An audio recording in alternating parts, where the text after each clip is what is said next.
3ตัวบน972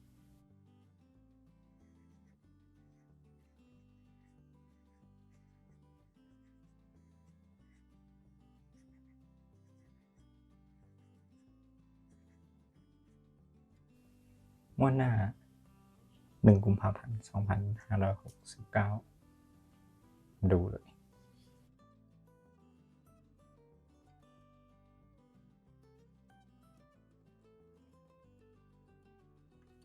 สวัสดีครับมาดังวันนี้เลขเด็ดมันครับวันนี้มาดูสูตรเลข3ตัวบน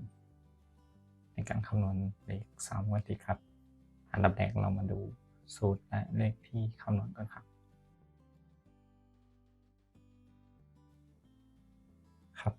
ตัวเลขที่นำมาคำนวณครับ46125ล่าง22นะครับเป็นเลขจากงวดวันที่1ธันวาคม2568ครับนำมาเขียนคำนวณกับสูตรเป็น3สูตรแยกเป็นดังนี้ครับหลักสูตรที่1นะครับหลักพัน2ครั้งเลข1บวกต่อด้วยนะครับ10บน3ครั้งครับ5จากนั้นครับบวก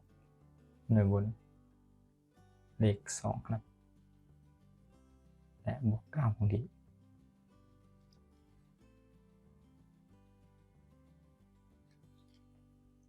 ต่อไปเป็นเลขสูตรที่2ครับใช้หลักแสนเลข4บวกหลักหมื่นครับ6 2ครั้ง10บนเลข5และบวก3คงที่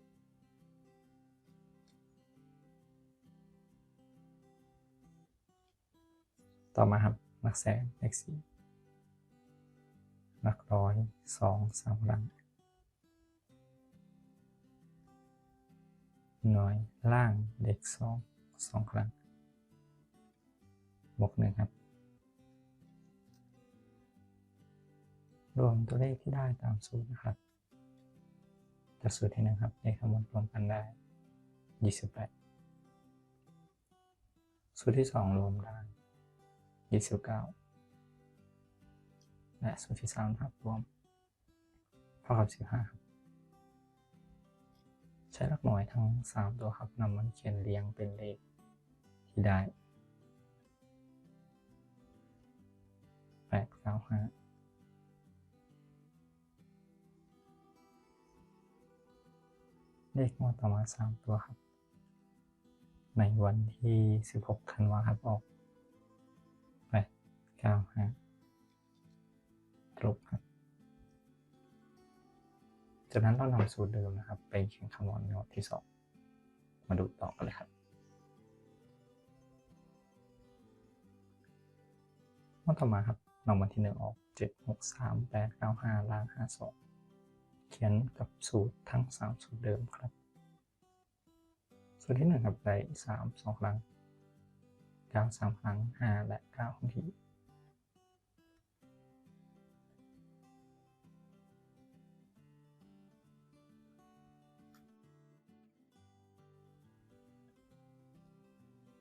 เอาไว้สูตรที่2ได้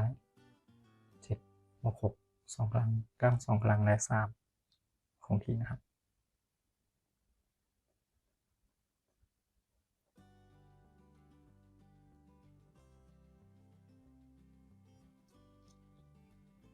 สูตรที่3 7 8 3ครั้ง2 ครั้งนะครับจากนั้นในส่วนนี้ครับบวก1คงที่ครับ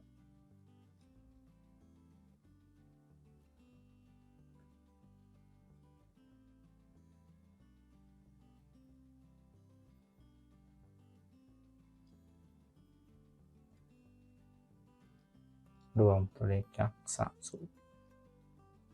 สูตรที่1เลขรวมได้47ครับตัวท้ายหน่อย7สูตรที่2รวมได้40ครับตัวท้ายหน่อย0สูตรที่3รวมได้36ครับตัวท้ายหน่อย6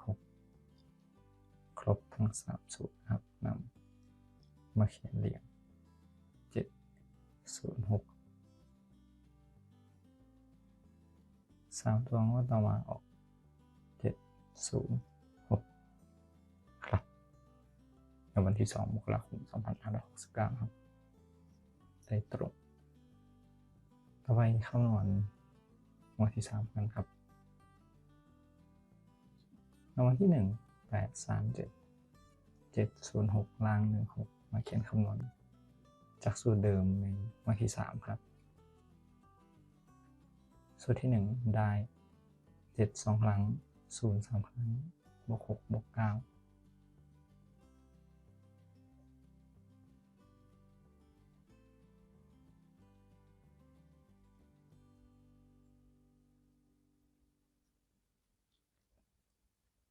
สูตรที่2ได้8บวก3 2 ครั้ง0 2 ครั้งและ3นะครับบางที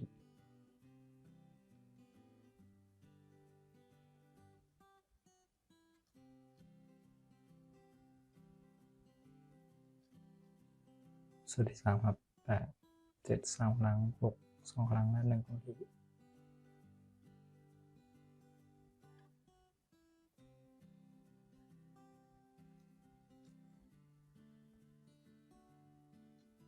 รวมเลขครับ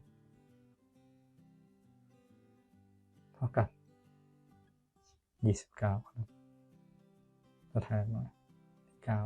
9ผลรวมได้17ครับตัวแทนหน่อย7และสุดท้ายนะครับรวมได้42ตัวแทนอีก2ครับ972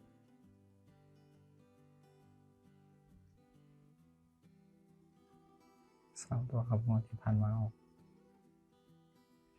972ตรงครับในวันที่17 มกราคมครับเป็น3 งวดจากนั้นเรานำสูตร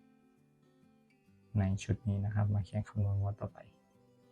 ดูกันเลยครับ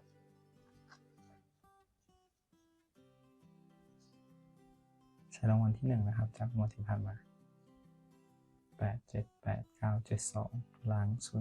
02เขียนทั้ง3สูตรครับสูตรที่1 8 2 ครั้ง7 3 ครั้งบวก2และ9คงที่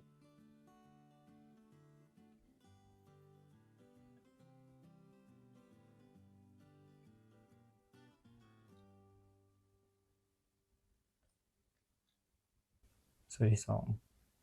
8 บวก 7 2 ครั้ง7 2 ครั้งและ3คงที่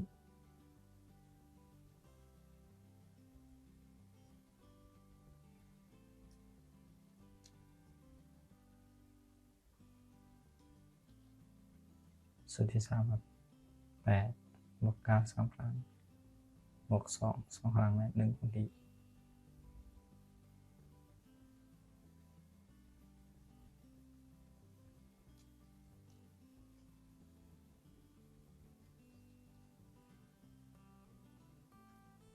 รวมครับได้48ในสูตรที่1ตัวท้ายหัวแดง8สูตรที่2ได้39เลขหลักหน่วย9ครับสูตรที่3ได้40หลักหน่วยเลขสูตรครบ3สูตร8 9 0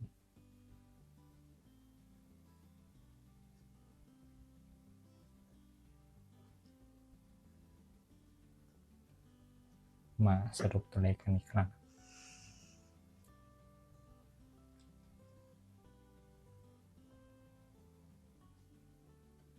สูตร3 ตัวบนนะครับได้8 9 0